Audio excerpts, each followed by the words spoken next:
What is going on, guys? It is Wrestlelamia here, back with some more news. Join us now as we look at the wildest news stories and rumors you need to know, including Marty Jannetty's chilling confession, CM Punk's reaction to Raw Underground, and whether or not he'll compete there, Matt Hardy's latest persona, and much more. Be sure to subscribe and hit that notification bell for daily wrestling videos. Now let's hit that intro and get straight into the first story.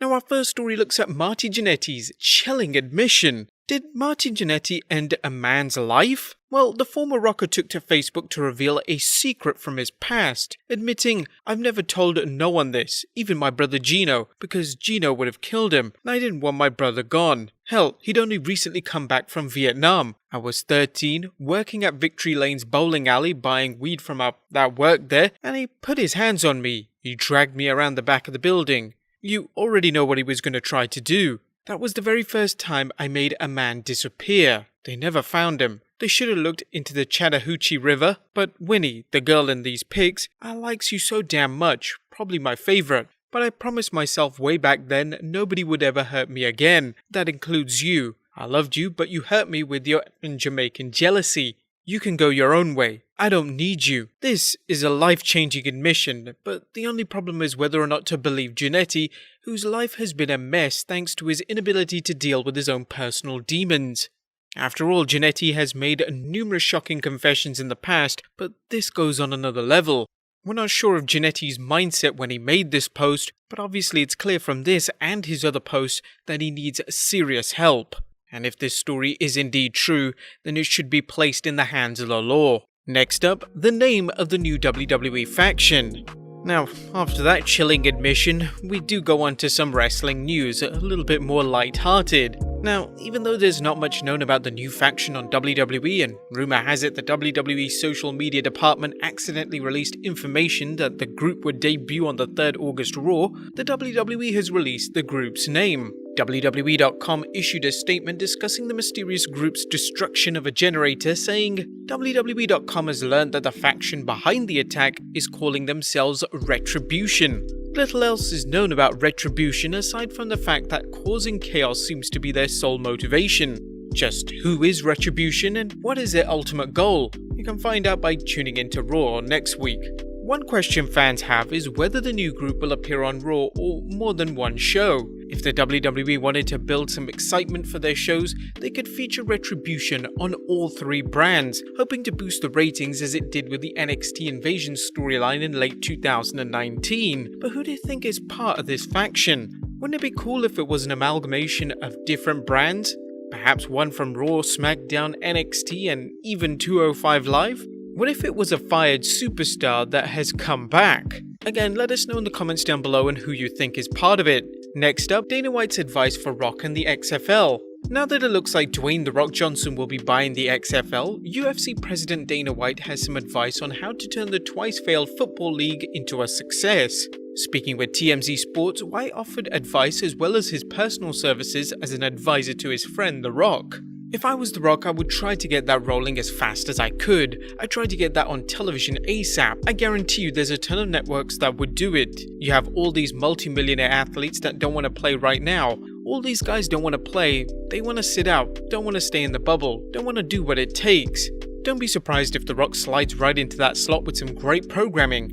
Because let me tell you what, people are dying to watch live sports right now. I'm actually going to call him today and walk through what I think he needs to do on the COVID side of this thing, and I have some ideas for him." It's uncertain how quickly The Rock could get the XFL operational again, with the pandemic proving problematic for so many other sports, but there's also the issue of whether The Rock would want to run the XFL the same time as the NFL, a move that could fail as football fans ignored the XFL for the much more established and popular NFL. Next up, CM Punk's opinion of Raw Underground. Raw Underground has fans and wrestlers talking as they wonder how the WWE is going to operate its work-shoot segments. During a recent episode of Watch Along, CM Punk shared his opinion on the show, commenting, "I absolutely loved it. I want to see Nia Jax in there. They should get more women in there. Let us see some bodies getting broken.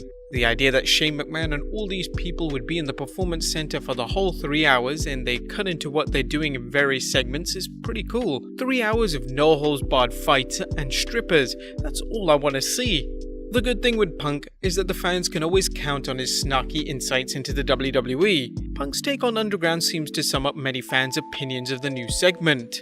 But could he compete on Raw Underground? And despite his definite disdain for WWE, is there a chance any fans might see the straight-edge superstar competing in the work shoots? During the aforementioned episode of Watch Along, Booker T told Punk, "As soon as I saw the preview, a shoot fighting concept and all bring in a noise, the first person I thought of was CM Punk. I know the money has to be right, but maybe this thing will lure Punk back to WWE."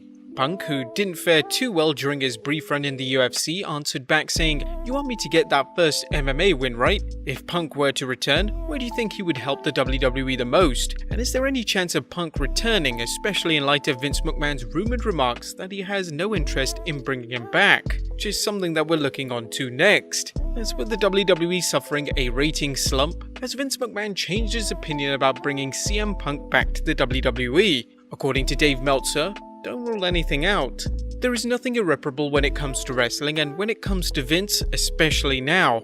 The more things go down, the more something like that becomes enticing. But then it's also up to Punk, and does he want to wrestle? I know that Vince recently, as in a couple of months ago, was pretty adamant in that no, he would not bring him back. But he always changes his mind when it comes to things, and as business gets worse, you're looking for answers. There's no easy answers, so you could go to the hard ones, and that's a shot in the dark. How many times can they go back to Bill Goldberg?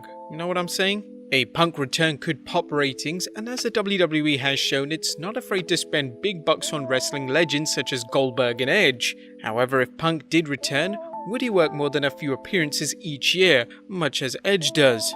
Next up, is Drew McIntyre concerned about Raw's ratings while he's champion? Current WWE Champion Drew McIntyre enjoyed one of the best build-ups to the WWE Championship, eliminating Brock Lesnar at the Royal Rumble and dominating him in encounters leading up to his title win at WrestleMania 36.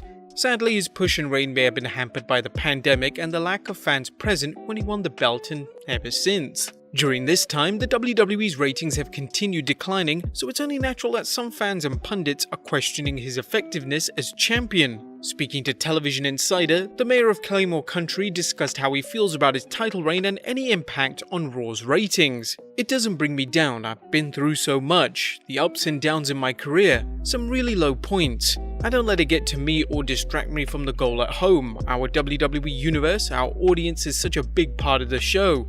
We're all just giving it all we can. I know we're learning through this period. The audience that has stuck around are getting to learn about the characters on a deeper level. I think because of this, and when we get back into the arenas, the viewership will grow. I think we will reach new heights, to be honest, because we're going to have so many compelling characters." Next up, a new version of Matt Hardy coming. Matt Hardy has wrestled as different personas, keeping his act fresh and expressing his creativity.